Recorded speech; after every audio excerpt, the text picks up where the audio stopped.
Kaixo, jarraian ikasiko dugu nola txertatu irudi bat gure lan eremuan. Hiru modu daude. Txertatu ahal izateko kontutan izan aurretik irudi hori deskargatuta izan behar dugula gure ordenagailuan.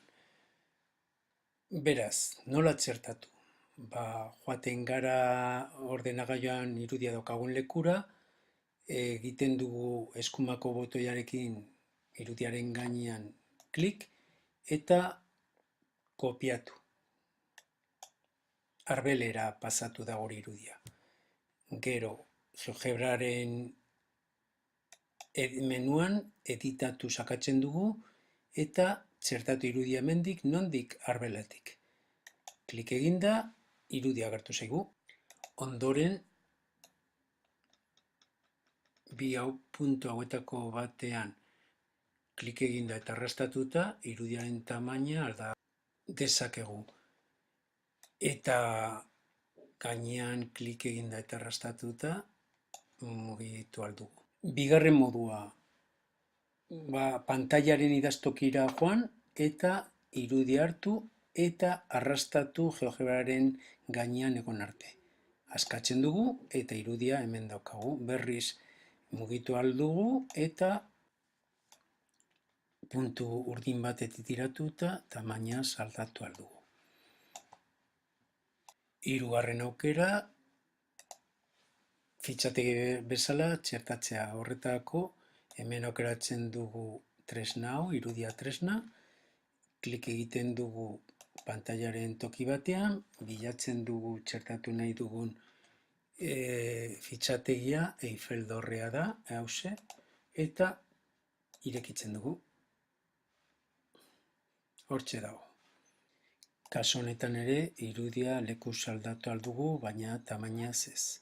Irudiari kokapen zehatza eman nahi badiogu, eskuz eramatea ez da inerreza, eta sistema kartesiarraren koordenatuak erabilita egingo dugu. Orduan, irudia mugituko dugu, eta nahi badugu erpin bat hemen izatea eta honainoko altuera izatea, koordenatuak erabili beharko ditugu. Laguntza izateko ikuspegi algebraikoa aktibatuko dugu. Orduan, irudiaren propietateetara joango gara eta posizioa zehaztuko dugu. Posizioa zehazteko, beko esker aldeko erpina, eskumaldeko erpina eta goiko eskeraldeko erpina zehaztu behar ditugu. Irudia begibistan utziko dugu. Beraz, beko eskerraldeko erpina. Bere lehenengo koordenatua dere lehenengo izango da eta bigarren koordenatua zeren bigarrena. Hau da, parentesia -1.12, eta zeren bigarrena -0.54, itxi parentesia. Bigarren izkina C puntua izango da. Hiru, bilau, -0,54, itxi parentesiak. Eta laugarren izkina, laugarren izkinaren lehenengo koordenatua deren lehenengo izango da, eta bigarren koordenatua beren bigarrena izango da. Deren lehenengoa, beren bigarrena. Orduan, -1.12, -5.06. Eta itxi.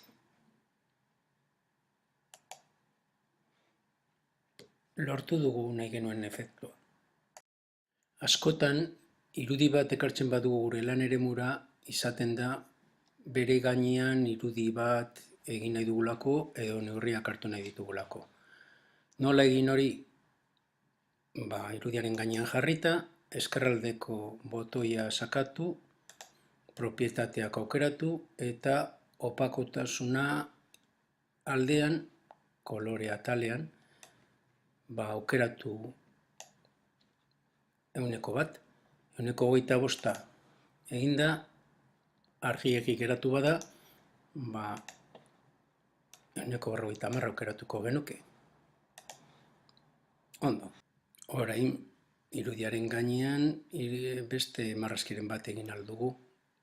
Adibidez, poligono bat. Irudiaren perimetroa markatzen duena.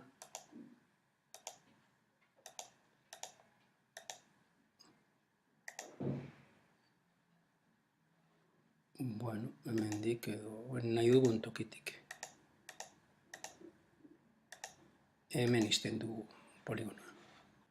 Behin eginda orain bere azalera kalkula dezakegu. Azalera, poligonoaren azalera, 8,32 unitate karratu.